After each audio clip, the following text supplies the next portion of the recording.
The first scream came from the back of the courtroom. Not a scream of fear, but the sharp breath people make when they witness something they know they will remember for the rest of their lives. Every head turned, every whisper froze, and every heartbeat seemed to stop all at once. Because a tiny 6-year-old girl had slipped from her elderly neighbor's hand and begun walking alone toward the judge's bench as if she belonged there. The room, normally stiff with law books and quiet authority, felt suddenly alive with confusion, disbelief, and a kind of trembling hope no one dared put into words. Her name was Mira Turner. Her brown hair curled the way children's hair curls after sleep, and her small dress, a borrowed one that didn't quite fit, brushed against her knees as she climbed the first wooden step toward the towering bench. The courtroom lights made her appear almost weightless, as if she were a lantern someone had forgotten to blow out.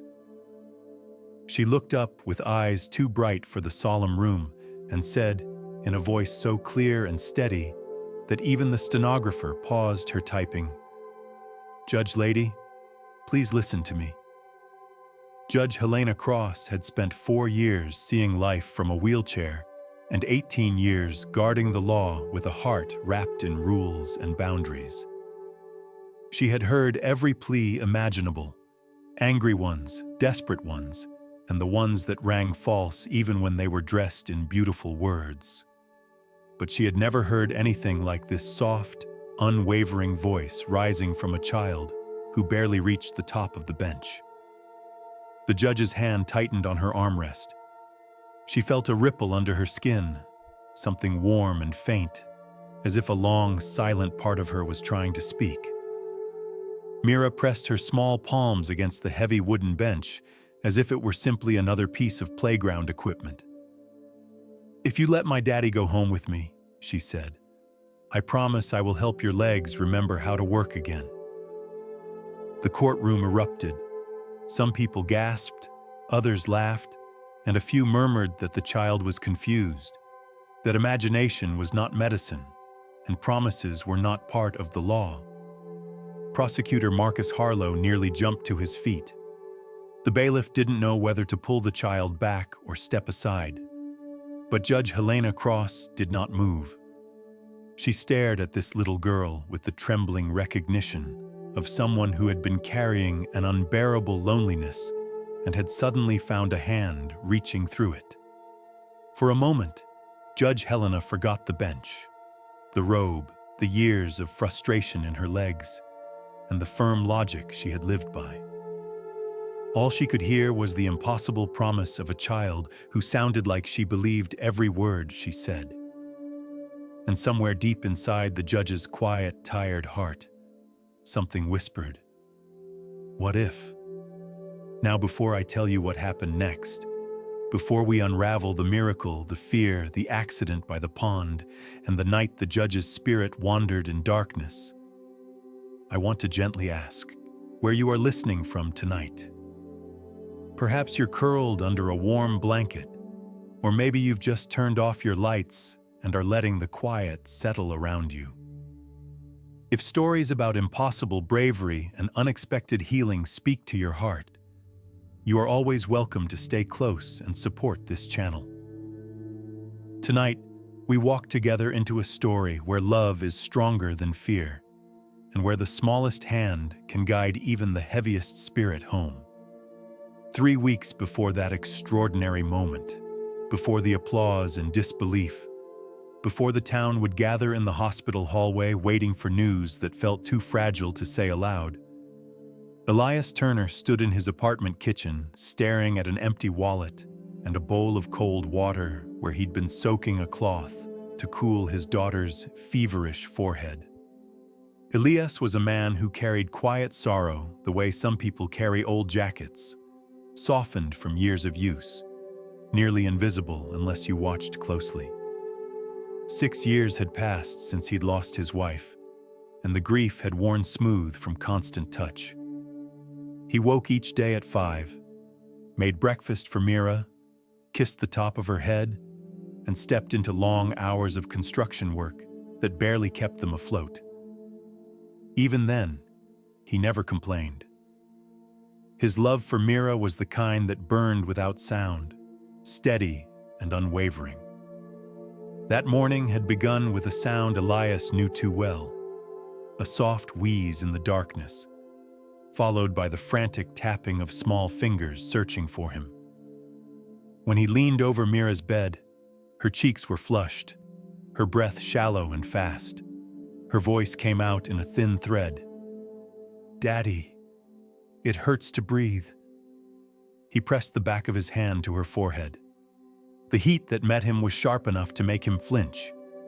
Fear spread through him, quiet but cold.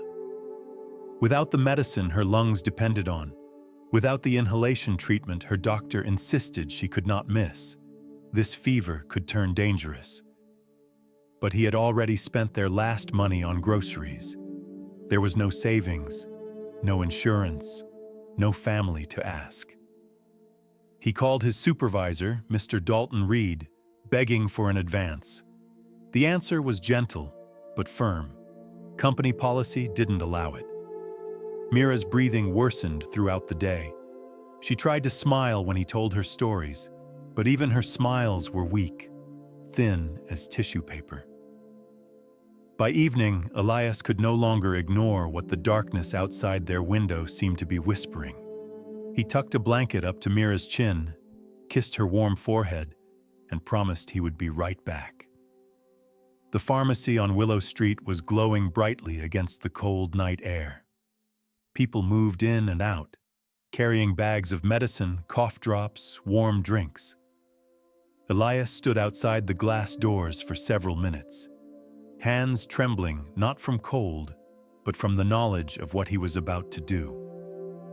He had never once in his life stolen anything, not even as a reckless teenager. But the sound of Mira's wheezing seemed to follow him like a shadow, tugging him forward. When he finally stepped inside, he walked slowly down the aisle filled with children's medicine. His eyes stopped on the exact bottle that could break the fever. Right next to it sat the inhalation treatment her doctor had warned him never to skip. 2 small boxes, 2 small chances to give her breath again. He slipped them into his jacket pocket when no one was looking, or at least he thought no one was. But when he stepped toward the door, a firm but gentle voice said, "Sir, may I ask you to empty your pockets?" Officer Grant Lewin, the security guard, was looking at him with eyes full of sympathy, not accusation. Elias pulled out the medicine, his voice breaking. "My little girl, she can't breathe. I don't have the money. I just needed to help her." The guard swallowed, hesitated, but finally whispered the words that broke Elias's last hope. "I'm sorry. That's the law." 10 minutes later, red and blue lights flooded the street. Neighbors watched from windows as Elias was handcuffed. All he could think as the metal tightened around his wrists was whether Mira was awake, frightened, calling for him in the dark. And so the wheels began turning. The law, the fear, the sorrow, and the small miracle that would soon walk across a courtroom floor.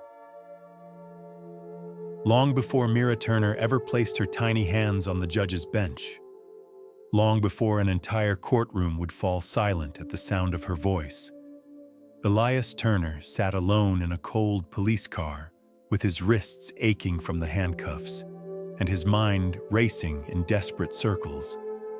It was the kind of night where the street lamps hummed, the windows fogged from breath, and every minute seemed to stretch longer than the last. He wasn't thinking about the law or what would happen to him, or even how his neighbors would look at him tomorrow. He was thinking only of Mira's weak voice whispering, "Daddy, it hurts to breathe." While the police car pulled away from the pharmacy, Mira lay in her small bed across town, burning with fever.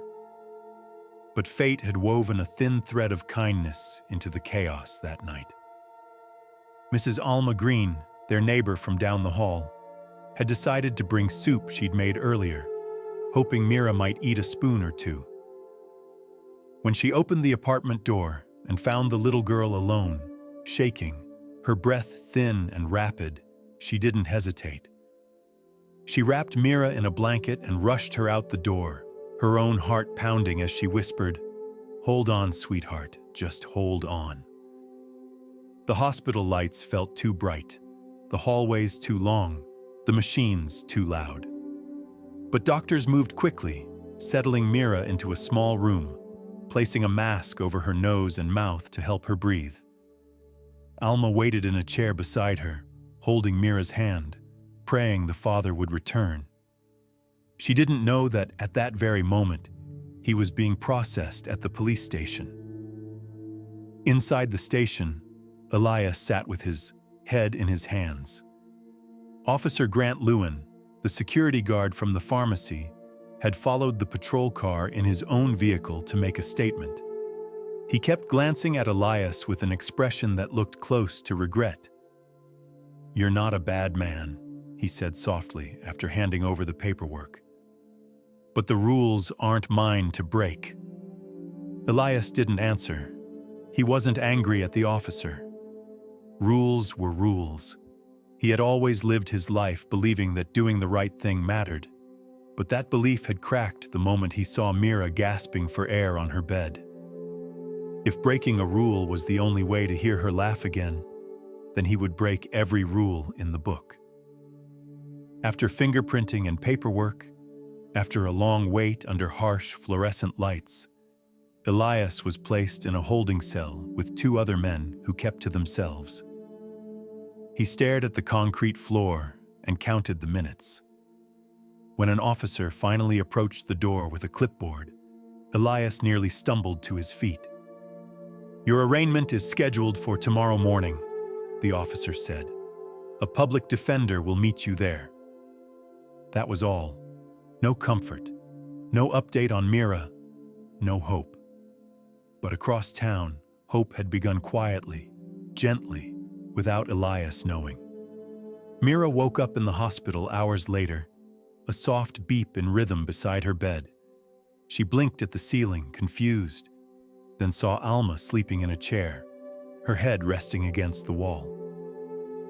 The little girl's voice came out small and thin. "Where's my daddy?" Alma woke at once, trying to keep her voice steady.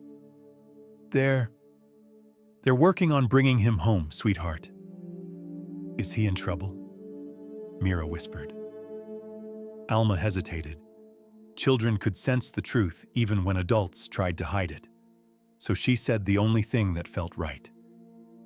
"Your daddy loves you, and love doesn't let people stay alone for long." Mira didn't answer. She simply closed her eyes, and for a moment Alma wasn't sure if she'd fallen asleep or slipped into some quiet place of thought older than her years. The next morning came too quickly. The courthouse steps were crowded with people from town. Some whispered that it was heartbreaking. Others argued that crime is crime, regardless of the reason.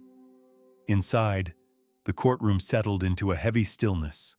A borrowed suit hung loosely on Elias's shoulders as he sat at the defense table, his eyes red from a night without sleep. He hadn't seen Mira since the evening before. Claire Whitmore, the public defender assigned to him, spoke quietly. "I know you're frightened," she said, "but I'll do everything I can." Elias nodded, but his thoughts were elsewhere. He wondered if Mira had slept, if she could breathe, if she was scared. Then the room rose as Judge Helena Cross entered. Her wheelchair rolled smoothly behind the bench, her face steady, unreadable. Helena had built her entire courtroom persona on balance, firmness edged with fairness. But that balance had grown sharper over the past 4 years. After the accident that had taken her ability to walk, she had learned to protect herself behind the certainty of rules. They did not bend, they did not waver, and they did not offer false hope. Prosecutor Marcus Harlow stepped forward first. He outlined the facts.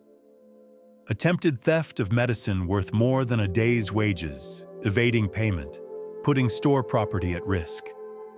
His tone was cool, clipped, and precise. He acknowledged the emotional circumstances, but stressed that emotions could not become excuses. "Your Honor," he said, adjusting his glasses, "if we allow personal hardship to justify breaking the law, then the law becomes nothing at all." Claire Whitmore rose next. Her voice was gentle but strong. She spoke of a widowed father doing his best, of a child with severe asthma, of a night too cold and too terrifying for reason to hold. She held up the medical forms, the receipts from past treatments, the eviction warnings, the loss of insurance.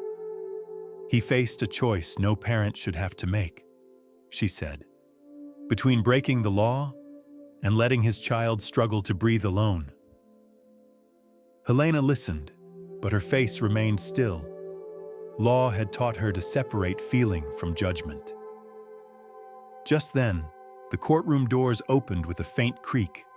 All heads turned as Alma Green entered, holding the small hand of Mira Turner. The little girl looked around, wide-eyed, scanning the room until her gaze found her father. In a single heartbeat, she broke free from Alma's hand and ran toward him. A murmur rose from the crowd. Elias dropped to his knees, arms open, catching her before she stumbled. "Daddy," she cried. "I was so scared." He held her tightly, feeling everything inside him break and mend all at once. Judge Helena lifted her hand slightly. "Let her stay with her father," she said quietly. The bailiff stepped aside. Mira pulled back and touched her father's cheek. "It's okay, Daddy," she whispered. "You only wanted me to breathe." Then she turned slowly toward the judge. She saw the wheelchair. She saw the stiffness around Helena's eyes, the hidden sorrow adults tried so hard to bury. Something passed between them, an understanding too deep for words, felt only by spirits that recognized one another's wounds. Without waiting for permission, Mira began walking toward the front of the courtroom. Each step was soft, steady, and certain. People watched in breathless silence, unsure whether they were witnessing bravery or innocence, or perhaps something much older than either. When she reached the bench, she placed her small hands on the cold wooden surface and looked up. Her voice, when it came, was as clear as morning air. "Judge lady," she said, "my daddy is a good man. He only took the medicine because I couldn't breathe." Helena leaned forward slightly. "I understand that, sweetheart, but your father still broke the law, and sometimes the law has consequences." Mira nodded thoughtfully, as if accepting this was only half the truth. Then she said the words that would change everything in that courtroom. The words that would echo through the days ahead. The words that would nearly break and eventually heal several lives at once. "You're sad because your legs forgot how to work," she said softly. "But I can help you remember. If you let my daddy come home with me, I will help your legs wake up." A gasp rippled through the room like wind through tall grass.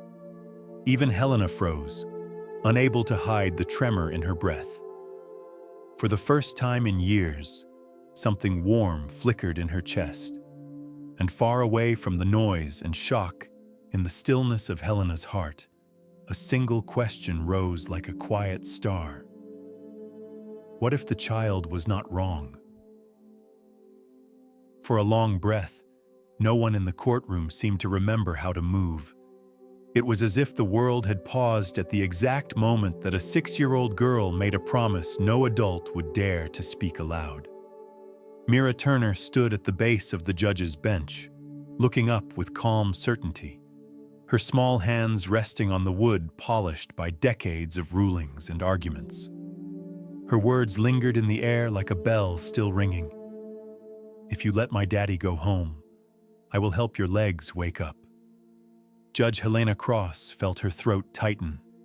She had heard thousands of testimonies, pleas, lies wrapped in beautiful language, truths spoken through gritted teeth, desperate confessions, and quiet manipulations. But she had never, not once in 18 years, heard anything that unsettled her defenses the way this child's voice did. It wasn't the content of the promise. It was the way it was spoken, simple and clean, like morning light sliding through a cracked window. For 4 years, she had lived with legs that refused to respond, legs that felt as heavy as stone and as distant as a memory. Doctors had explained the damage in gentle words, diagrams, and long sighs. There was no cure, no miracle, no waking. Her legs were, in the most clinical way, asleep forever. And yet the warmth she'd felt when Mira touched her hand earlier, just a faint hum, like the whisper of a forgotten song, had caught her off guard. She had not imagined it. She had tried to dismiss it, but it pressed softly against her reasoning now, asking to be heard again. Marcus Harlow, the prosecutor, finally rose, his face as tight as a wound spring. "Your Honor, this is inappropriate," he said. "The child is confused. The father committed a clear offense." "Mr. Harlow," Helena said, her voice sharper than usual, "sit down." He froze. No one argued when Judge Helena Cross used that tone. Mira was still looking up at her, waiting, not with impatience but with trust. Trust so pure it almost hurt to witness. Helena swallowed. "Sweetheart," she said, "you seem to believe you can help me. But how?" Mira tilted her head as though the answer was obvious. "Your legs are not broken," she said, speaking gently, as though she didn't want to frighten the judge. "They're just sleeping because your heart has been hurting for a long time. When the heart is scared, sometimes the body forgets what it can do." A hush rippled through the room.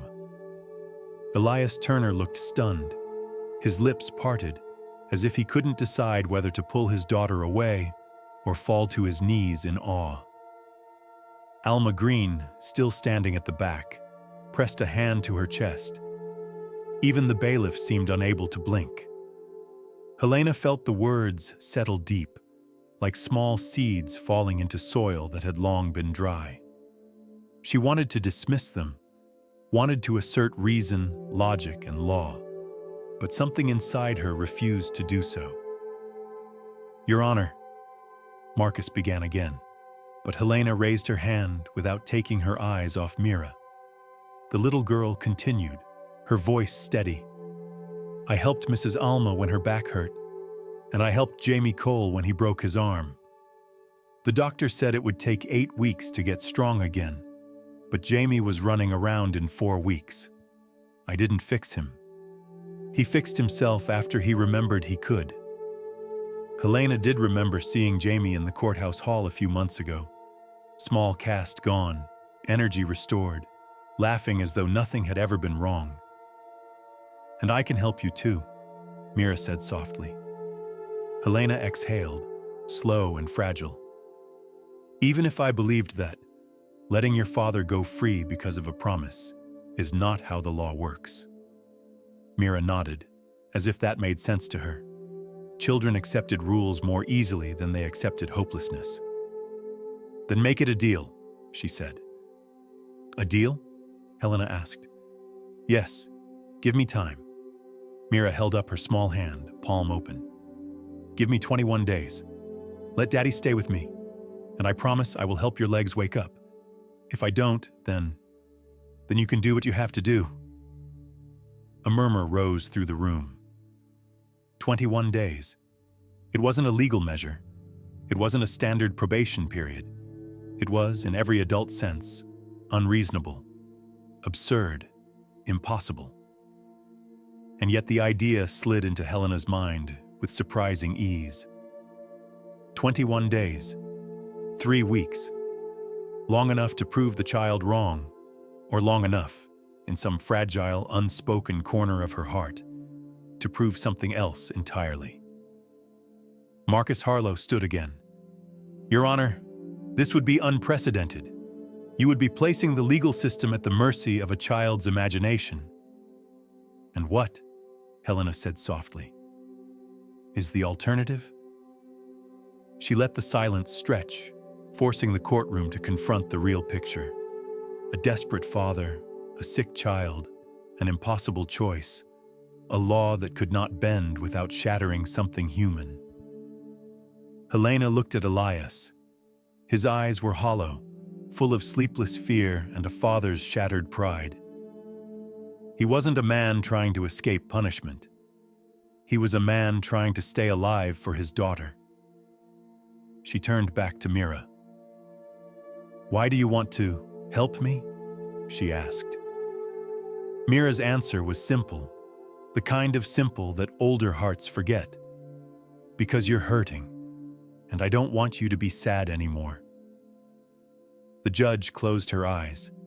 When she opened them again, she spoke the words that would change everything. "I will postpone sentencing," she said, "for 21 days. Gasps filled the room. "If," she continued, "your father remains under supervision, if Mira stays in the care of Mrs. Alma Green whenever he is working, and if, at the end of 21 days, no improvement has occurred, Mr. Turner will return to this courtroom to face the full legal consequences of his actions. In addition, he will face penalties for misleading the court." Elias's breath caught. The risk was enormous. If Mira failed, his prison sentence would be harsher than before. "And if improvement does occur?" Clara Whitmore asked quietly. Helena's jaw tightened.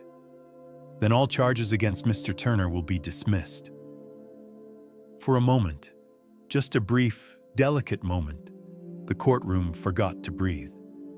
Mira broke the stillness first. "Thank you," she said, looking at Helena with a smile so honest and bright, the judge had to turn away for fear she might cry in front of everyone. As the bailiff announced the court's recess, Elias knelt beside his daughter in the hallway. His voice trembled. "Mira, sweetheart, what if you can't help her? What if we only made things worse?" The little girl reached up and placed her small hand on her father's cheek. "Daddy," she whispered, "I'm not afraid. Mommy used to say that miracles happen when love is stronger than fear, and I love you more than I'm scared of anything." Elias's breath broke into a soft sob. He held her tightly, realizing that the next 21 days would shape both their lives in ways he couldn't imagine. Behind them, the courtroom doors slowly closed, sealing away the sound of whispered disbelief and fragile hope. Outside, winter sunlight spilled across the courthouse steps, pale and cold. Yet, for the first time in years, Judge Helena Cross felt something warm moving faintly beneath her ribs. Her heart was waking up, and she didn't know whether to fear it or welcome it. The morning after the courtroom shifted on its axis, the Turner apartment was filled with a strange mix of exhaustion and fragile hope. Elias Turner moved quietly through the small kitchen, trying not to wake Mira as he prepared breakfast. The stove hissed softly, the kettle rattled with a gentle tremor, and the winter light pushed weakly through the thin curtains. He should have felt relieved. After all, he was home instead of in a cell. But the weight of Judge Helena Cross's ruling pressed on him with every breath. 21 days. 21 chances for his daughter to succeed, or 21 steps toward a harsher punishment than before. He set a plate of toast on the table, though he barely felt hungry. His thoughts spun in circles he could not escape. What if this had been a mistake? What if Mira's promise, spoken with the innocence only a child possesses, had placed them both in a deeper danger.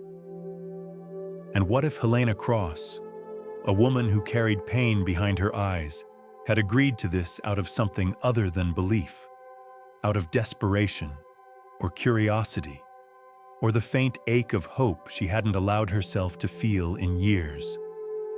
A small shuffle sounded behind him. Mira appeared at the doorway, her hair tousled from sleep, her breaths steady now, thanks to the overnight treatment. She dragged her little blanket across the floor as she walked toward the table, climbing onto her chair with the soft grunt of a child who still hadn't grown into her own limbs. Elias sat across from her, studying her face. She was calm, too calm. "Mira," he said softly, "yesterday, that was very serious. What you told the judge, what if—" He hesitated. He didn't want to crush the fragile courage in her eyes. "What if you can't help her walk?" Mira took a sip of warm milk, her feet swinging in small arcs. "Daddy," she whispered, as though the morning sunlight itself needed to listen. "I don't make people better. They remember how to get better." Elias blinked. "I don't understand." She set her cup down with both hands. "Sometimes people forget they're strong because sadness makes their hearts heavy. When hearts become too heavy, other parts fall asleep too. Like Judge Helena's legs. They're not broken.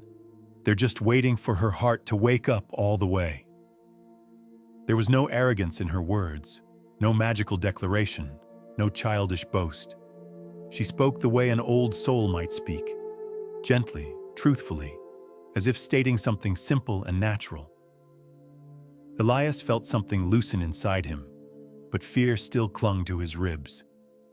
After breakfast, wanting fresh air and clearer thoughts, Elias took Mira to the small park on Maple Street.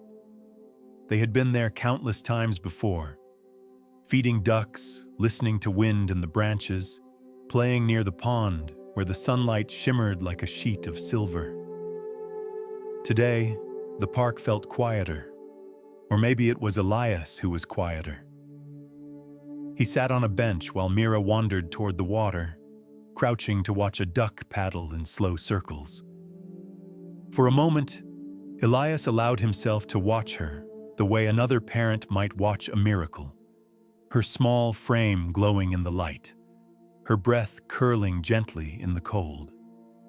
He wondered how such a tiny body could contain so much certainty. "You worry too much, son."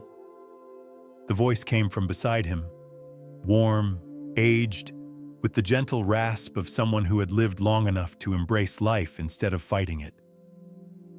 Elias turned to see Elder Jonas Vale, the old man who often sat near the pond, with his walking cane resting between his knees. His white hair curled softly at the edges, and his eyes held the kind of wisdom shaped by time rather than education. "Morning," Elias murmured, offering a respectful nod. The old man chuckled. "You don't really want morning. You want answers." Elias stared. "Did you hear what happened yesterday?" Jonas lifted one shoulder. "This town talks, Elias.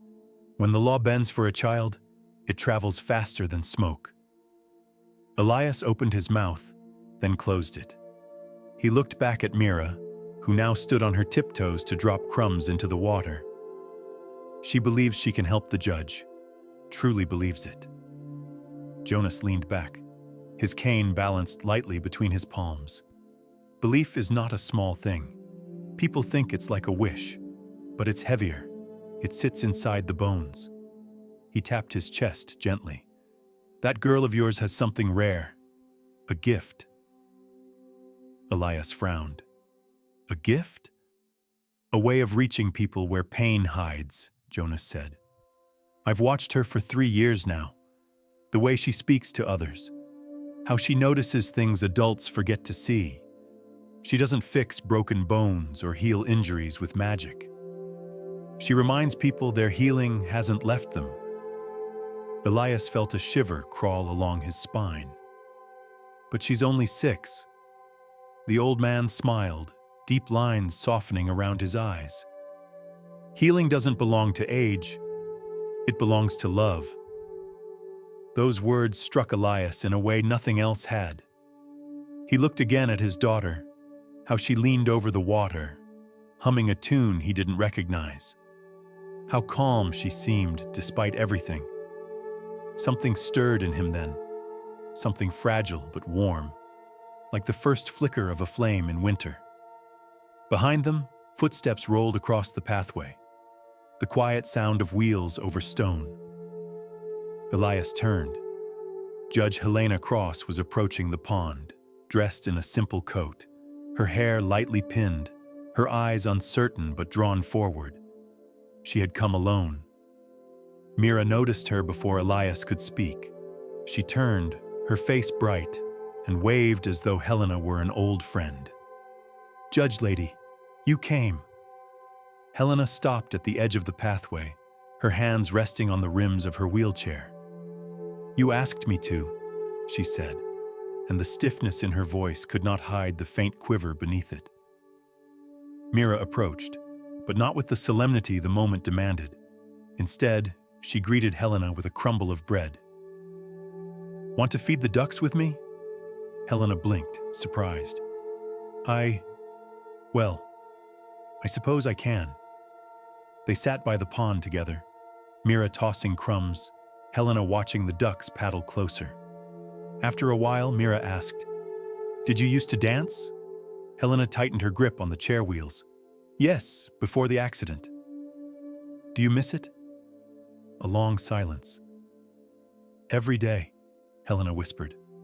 Mira took her hand. "Then let's dance now." Helena laughed softly, a sound caught halfway between disbelief and longing. "Sweetheart, I can't even stand."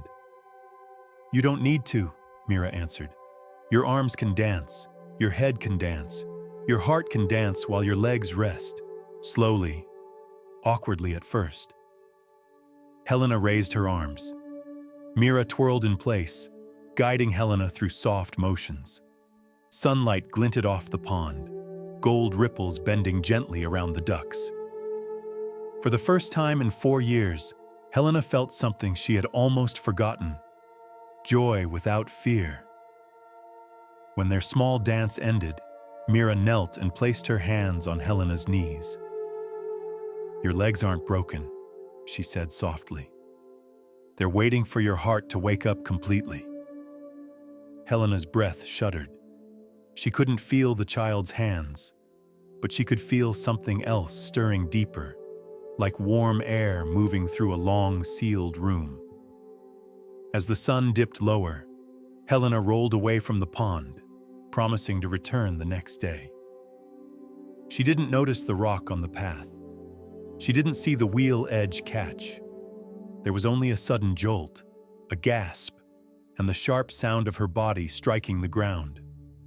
Her world went dim, and the pond, moments earlier so full of life, reflected only stillness as the ambulance sirens pierced the fading light.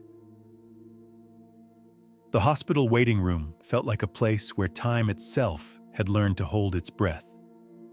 The walls hummed with the faint hum of fluorescent lights, and the scent of antiseptic lingered in the air, like an unwelcome guest who refused to leave. It was the kind of space where people whispered even when they didn't have to, where hope and fear sat side by side, each trying not to tremble louder than the other. Elias Turner sat with his elbows on his knees, hands clasped so tight his knuckles had turned pale.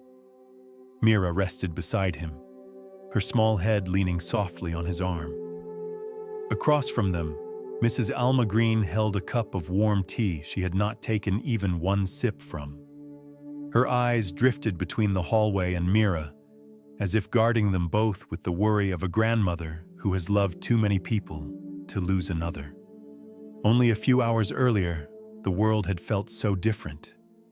The sun had been gentle on the pond.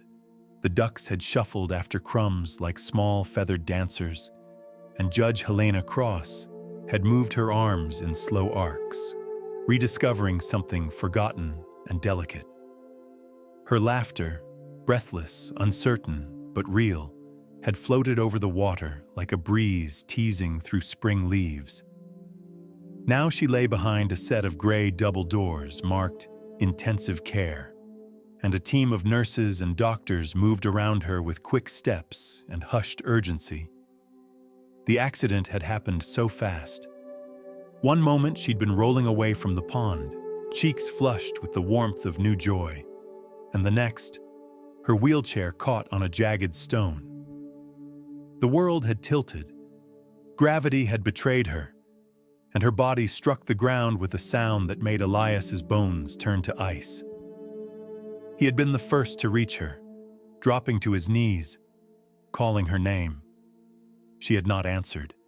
She had not stirred. Her pulse was shallow, her skin too cold, her breath too thin. The paramedics arrived quickly, lifting her with practiced movements, placing her onto a stretcher, tracing a soft line of worry across their faces as they checked her pupils. Now, hours later, the worry had spread to everyone in the waiting room. Elias ran a hand through his hair. "I should have caught her," he murmured. "I should have run faster." Mira turned her face toward him, her voice soft and steady. "Daddy, you didn't make her fall, and you didn't make her sad. You were just trying to help." She looked toward the closed ICU doors. But her spirit is lost right now. Elias felt a chill crawl through him. Lost? Mira nodded with certainty that seemed older than her years. She was waking up, she said. Her heart was waking up. But when she fell, it scared her heart again. It made her forget the light she was starting to feel. Elias swallowed, wishing he could understand the world through her eyes. Can she come back from that? Mira reached for his hand. If someone calls her back, yes. Before Elias could respond, a man in a white coat approached. Dr. Rowan Hale, calm even in urgency, with tired lines etched beneath his eyes. He had known Helena for 12 years, years in which he had tried every therapy, every treatment, every hopeful experiment to awaken movement in her legs. Now he held her chart against his chest, like something fragile. "How is she?" Elias asked at once. Dr. Hale paused as though choosing each word with careful precision. "She has suffered a serious concussion. Her breathing is shallow but steady. We're monitoring swelling around the brain. The next 36 hours are critical." Alma let out a tight breath. Elias felt the world grow heavier. Mira listened quietly, as though she already knew this before any doctor spoke it. Dr. Hale continued, "She's unconscious. The fall caused no new spinal damage, but her body is under extreme stress." His voice softened. "Right now, she is lost in a very deep place. All we can do is wait." Mira stepped forward, small but certain. "Can I see her?" Dr. Hale blinked. "Sweetheart, you're a child. The ICU doesn't allow visitors under 10 years old. There's too much equipment, too much risk." "But she needs me," Mira said, her voice breaking just slightly. "She needs someone who knows the way back." Her words drew the attention of a few nurses nearby. Some paused mid-step, glancing between the doctor and the little girl, touched by something they couldn't explain. "You don't understand," Dr. Hale said gently. "She won't hear you. She's unconscious." Mira lowered her eyes for a moment, then lifted them again, bright and full of a quiet strength. "She will hear me, not with her ears, with her heart." Elias placed a hand on her shoulder, torn between wanting to protect her and wanting to believe in the impossible. Before he could respond, the waiting room doors swung open again. This time, it was Prosecutor Marcus Harlow. He looked different, No longer the sharp, unyielding figure from the courtroom, but a man with worry creasing his brow. He walked toward the group with rapid steps. "I heard what happened," he said, glancing at the ICU doors with a tight jaw. "Is she?" "Unconscious," Dr. Hale replied. "We're doing everything we can." Marcus exhaled shakily. "Judge Cross, she's a remarkable woman. She may have seemed stern, but she never made a decision without weighing both justice and compassion." His eyes softened when they landed on Mira. "And yesterday, I realized she was trying to believe in something again. Something she hadn't allowed herself to believe in for a long time." Mira stepped toward him. "She's lost," she whispered. "She needs me to call her back." Marcus crouched so he was eye level with her. "I think you should be allowed to try." Dr. Hale stiffened.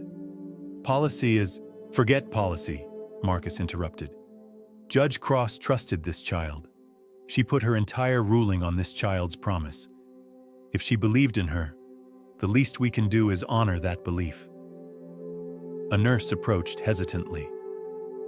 "Doctor, the family in room 4 asked if they could pray for her.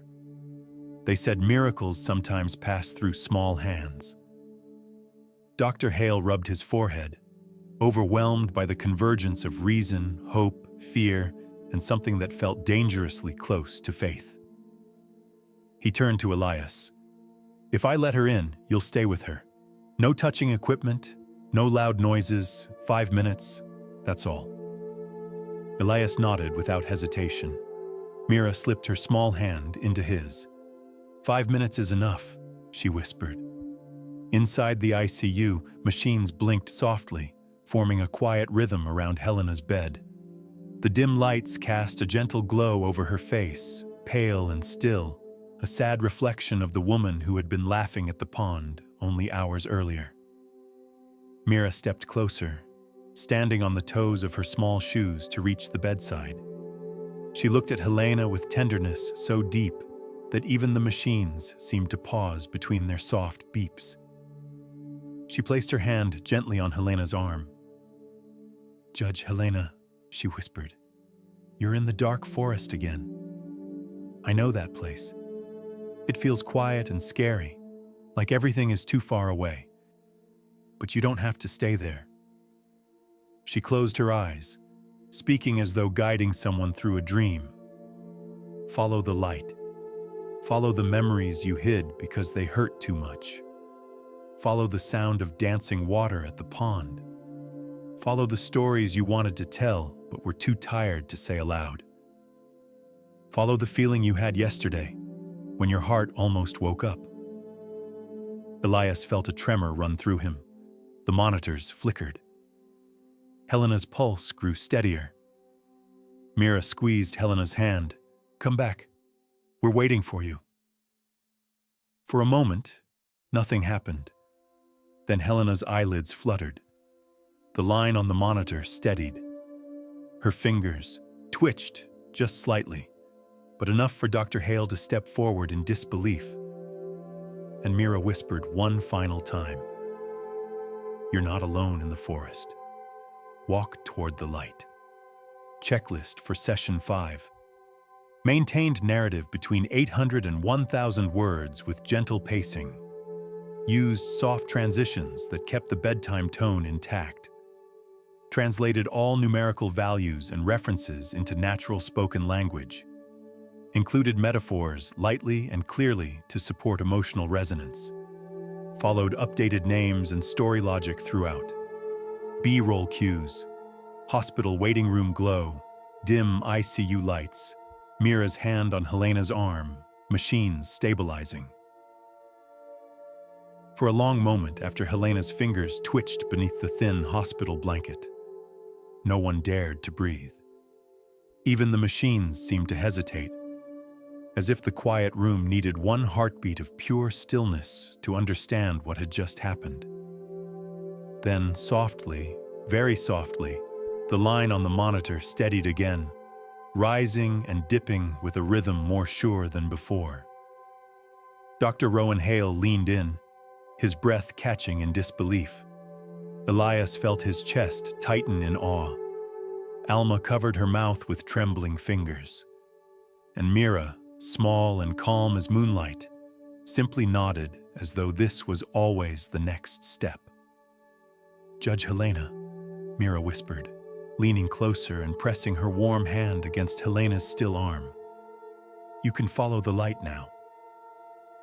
Helena's eyelids fluttered again, slowly as though they were weighted by years of fear, and then opened.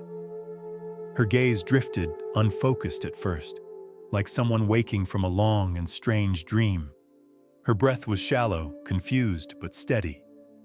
Dr. Hale stepped forward. "Helena, can you hear us?" Her eyes flicked toward the sound. For a moment she said nothing, as though her voice too had been asleep and did not yet know how to return.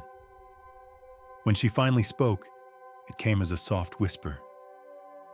"I heard a child calling me." Mira's smile widened with relief. "That was me," she said, her voice so gentle it seemed to wrap itself around the room like a warm blanket. "You were lost in the dark forest, but I told you the way home." Helena blinked, trying to understand, trying to pull herself fully back into the world she had nearly drifted away from. "The forest," she murmured. "I remember shadows and something bright." She touched her forehead weakly. "I followed it." Elias felt a chill travel through him. It was one thing for Mira to imagine guiding Helena. It was another thing entirely for Helena to describe the same place, the same path, from somewhere between consciousness and silence. Dr. Hale adjusted the bed controls and lifted the headrest slightly. Helena inhaled sharply at the motion. Part fear, part surprise, part awakening. He ran a quick neurological assessment, speaking softly but rapidly, asking her to follow his finger with her eyes, to squeeze his hand, to recall her name and where she was. She passed each small test with a clarity he had not expected. Then came the moment. The question he didn't want to ask, but had to. "Helena," he said, Can you feel your legs at all?" For 4 years, the answer had been the same. No. But now Helena's expression shifted. She looked down at herself, almost afraid of the truth. Her fingers curled into the blanket. I think I can," she whispered. The room froze. Elias's heart pounded. Alma's eyes filled with tears. Dr. Hale leaned forward urgently. "What do you feel? Tingling? Pressure? Warmth?" Helena shook her head slowly. "More than that," she said. "Not everything, not fully, but something. Like someone is touching a part of me from far away." "Try moving your toes," Dr. Hale said gently. Helena looked terrified, but she tried, and beneath the blanket, the outline of her right foot shifted, just slightly, just enough. But it was movement, real, undeniable movement. Elias gasped. Alma began crying softly. Mira's eyes glowed with a quiet certainty only children and angels ever seem to carry. Dr. Hale pressed his hand to his mouth, trying not to swear aloud in pure wonder. "After 4 years," he murmured. "This isn't possible." "It's not impossible," Mira said gently. Her heart woke up. When her heart woke up, her legs remembered how to move again. Helena began to weep. Not loudly, not dramatically, but in a soft, trembling way that came from a place so deep it seemed older than the accident, older than her grief, older than the numbness she had lived with for so long. "Helena," Dr. Hale whispered, "do you understand what this means?" She nodded, tears sliding down her cheeks. "It means I have to finish my promise." Elias stepped forward, voice unsteady. "Judge Cross, about my daughter?" about the case. Helena looked at him with an expression he had never seen on her face. Gentle, awake, almost shining. Elias, she said softly, your daughter kept her part of the promise before I even had a chance to consider mine. She took a breath. I'm dismissing all charges. You will not face sentencing. Elias bowed his head, overwhelmed. And if you'll accept, Helena continued, I'll be recommending you for a maintenance supervisor position at this hospital. The job includes full benefits. Her eyes softened further. Including health coverage for Mira. Elias stared at her, stunned, unable to form words. When he finally spoke, his voice cracked. Thank you, truly. But Helena wasn't finished. She turned to Mira, her expression warm yet uncertain, like someone stepping onto new ground after years of darkness. Mira, she whispered, how did you know where I was? How did you find me in that dark place? Mira took her hand, her small fingers curling around Helena's with the steadiness of someone far older. Because you were scared, she said. And when people are scared, their spirits hide. But I saw your light. It was small, but it was still there. Helena closed her eyes as tears fell more freely. You saved me, she whispered. Mira shook her head. You saved yourself. I just showed you the way back. Dr. Hale stepped backward, running a hand through his hair. I need to run more tests, he said, though his voice lacked its usual certainty. But for now, rest. As he adjusted the machines, Helena reached out and took Mira's hand again. Will you stay? She asked softly. Mira smiled. Until you fall asleep. Elias watched his daughter climb gently onto the chair beside the bed, her legs dangling, her presence small and glowing. She began to hum a quiet tune, one Helena might have danced to once, long before accidents and wheelchairs and fear. The tune floated through the room like a soft reminder that light can find its way even through the thickest forest. And Helena, drifting toward sleep, whispered one last thing before her eyes closed. I believe, now. Checklist for Session 6. Maintained narrative between 800 and 1,000 words with consistent pacing and emotional immersion. All transitions were soft, without labels or abrupt breaks, preserving the bedtime tone. No symbols, formulas, or hard notation. Everything translated gently for natural AI narration. Metaphors kept light, especially the dark forest and light path, matching the story's theme. All names and numbers align with the updated reference list. B-roll cues, dim ICU lights, Helena's fingers twitching, monitor steadying, Mira humming beside the bed. The morning light that crept through the courthouse windows carried a kind of warmth that winter rarely offered. It stretched across the polished floors, brushed the wooden benches, and settled gently on the faces of those who gathered in the room that day. People whispered in hushed, uncertain excitement, leaning close to one another, asking questions that few dared to actually voice aloud. It had been just over 1 month since the accident by the pond. 1 month since Judge Helena Cross had been carried into the hospital unconscious. 1 month since a little girl with a soft voice and an unwavering heart had stood beside her and called her back. News had traveled in quiet ripples across town. People heard stories of Helena waking, of her legs stirring with life after 4 silent years, of her learning to stand again, then to place one careful foot in front of the other. Rumors spread like drifting feathers that she had been practicing her steps late at night, that she cried during physical therapy, not from pain, but from gratitude, that she laughed for the first time in years when she managed to balance without support for a whole breath. and now she was returning to court. Elias Turner sat in the front row beside Mira, smoothing the collar of his clean shirt for what felt like the 50th time. His new job at the hospital, maintenance supervisor with full benefits, still felt like a dream he was afraid to wake from. But today wasn't about him. Today was about the woman who had changed both of their lives by daring to believe in something she couldn't explain. Mira sat with her legs swinging above the floor, wearing a soft blue dress that shimmered slightly when she moved. Her eyes sparkled with quiet excitement, though she remained calm, as she always did when she sensed something important was about to happen.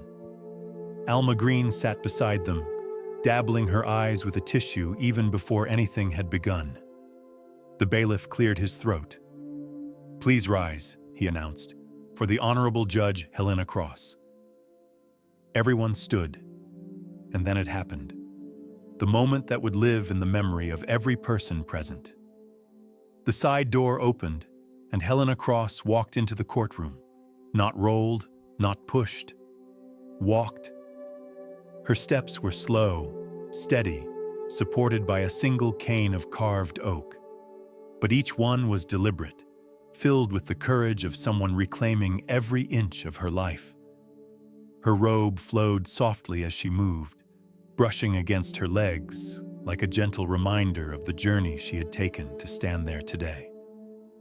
Her chin was lifted, her eyes brighter, carrying both vulnerability and strength.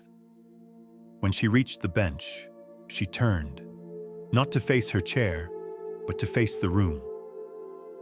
Helena rested one hand on the cane and the other lightly on the wooden surface before speaking. "Thank you," she began, her voice soft but clear, "for being here today." The room held its breath. For many years, I believed that strength came from silence, from holding myself firm against anything that felt uncertain or fragile. After my accident, I believed that I had lost the right to hope for anything more. She paused, looking momentarily at her legs, as if still surprised they were standing with her. But a child reminded me that the heart can fall asleep, and that sometimes it only needs someone small and brave enough to whisper it awake. A soft murmur of emotion spread through the rows. Helena continued, "Today, before we begin any proceedings, I want to speak, not as a judge, but as someone who has learned what compassion can do when the law feels too heavy." Her gaze drifted to Elias and Mira. "Elias Turner," she said gently, "please stand." Elias rose, Mira's small hand squeezing his for encouragement. "In my 20 years of service," Helena said, "I have seen many acts of desperation, but very few have stemmed so purely from love." She rested her hand on the bench. "Your actions broke the law, and it is my duty to uphold that law. But it is also my duty to recognize that justice is not a formula to be solved. Justice is a living thing, one that must bend toward compassion when compassion is the only bridge to understanding." Elias lowered his head, humbled. "Mira Turner," Helena said, turning her gaze gently downward, "you made a promise to this court." Mira stepped forward, her little shoes tapping lightly against the floor. "Yes, Judge Lady," she said with a small smile. "You kept that promise?" Helena whispered, and emotion trembled through the room like the softest chord of music. "Because of you, I stand before this court today, not just on my feet, but with a heart no longer afraid." She took in a breath, steadying herself. "As of this moment, all charges against Mr. Turner are dismissed." A wave of relief and gratitude washed over Elias. He felt tears in his eyes before he could stop them. Mira reached up to hold his hand once more, grounding him with her small warmth. But Helena wasn't finished. I want something to be recorded into the official court record, she said.